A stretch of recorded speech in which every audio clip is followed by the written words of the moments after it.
弟兄姊妹平安，今天是2026年7月14号。今天的经文是诗篇139篇第1节到12节、23节到24节，耶利米书49章第7节到11节，以弗所书第4章17节到第5章第2节。今天要跟大家分享的主题是新生命。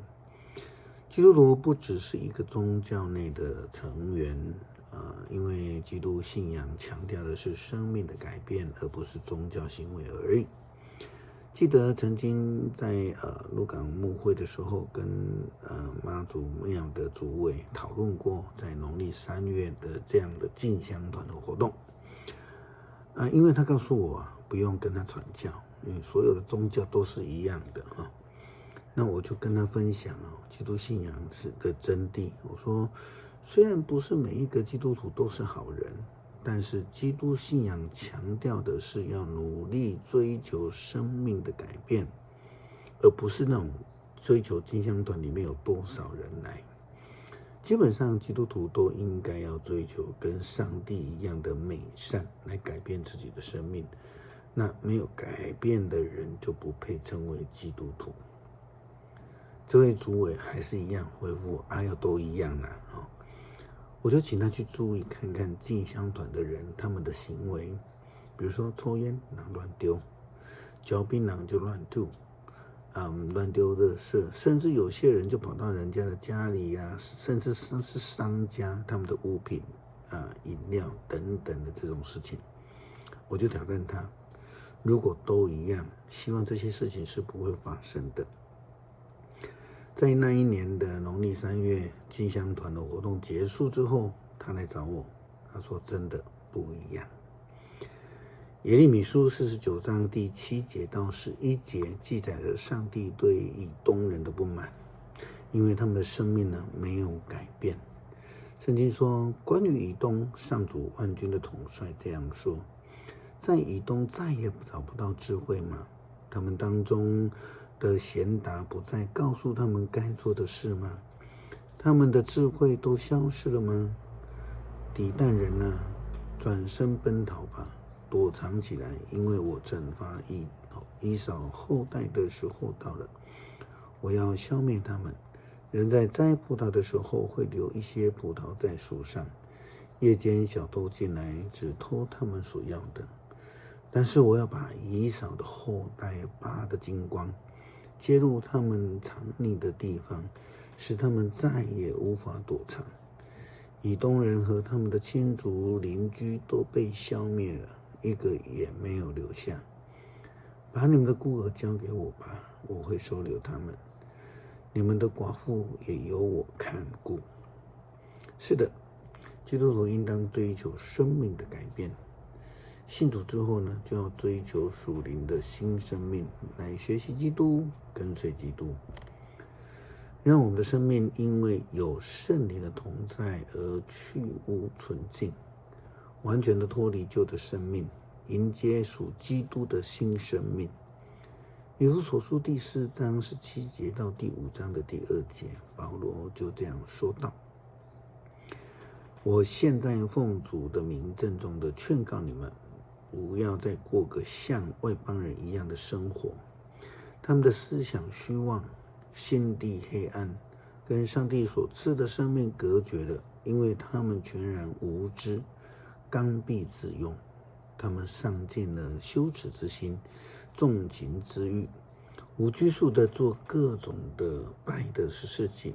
但是你们从基督所学的却不是这样子，你们无疑听过他的事，做了他的门徒，学到耶稣里才有的真理。那么你们要脱下一切使你们生活在腐败中的旧我，那旧我由于私欲诱惑而腐化了。你们的心思意念要更新，要穿上新我。这新的我是照着上帝的形象造的，表现在真理所产生的正义和圣洁上。所以你们不可以再撒谎，每一个人必须向弟兄说诚实话，因为我们都是基督身体的肢体。你们若发脾气，不可以因这脾气而犯罪，不可生一整天的气，不可让魔鬼有机可乘。从前偷窃的不可再偷窃，要靠着双手诚实工作，才能够帮助贫穷的人。不要在言语上伤害别人，只要说帮助人、造就人的话，是听见的人得益处。不要使上帝的圣灵忧伤，因为圣灵是上帝拥有了你们的印记，保证上帝释放你们的日子就要来到。你们要除掉一切的仇恨、暴力、愤怒，不要再喧扰或是毁谤，不要再有任何的仇恨，要亲切仁慈的相对待，彼此饶恕，正如上帝借着基督饶恕了你们一样。你们既然是上帝所爱的儿女，你们就必须效法他。你们的生活要处处的表现爱心，正如基督爱我们，为我们舍命，作为馨香的供物和祭品献给上帝。诗篇139篇第1节到12节，23节到24节。上主啊，你洞察我，你认识我，我的一举一动你都知道。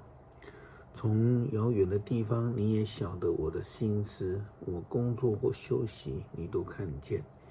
你知道我的所作所为，我就没有开口。你已经知道我要说什么。你前后左右环绕着我，你用你的能力庇护我。你对我的认识高深莫测，不是我所能理解的。我往哪里去才能躲开你呢？我到哪里去才能逃避你呢？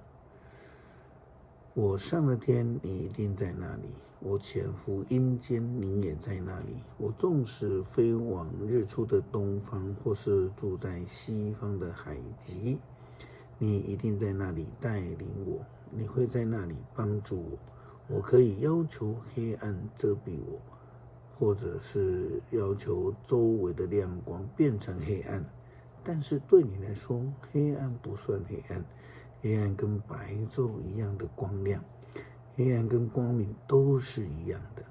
上帝啊，你鉴察我，知道我的意念，求你考验我，洞悉我的心思，求你看看我有没有狂妄的思想，求你引导我走永生的道路。恳求圣灵充满我们，使我们的生命能够更新，脱离旧我的样式，成为基督的样式，就如同保罗所说的：如今活着不再是我，而是基督在我里面活着。祷告奉主耶稣基督圣名求，阿们。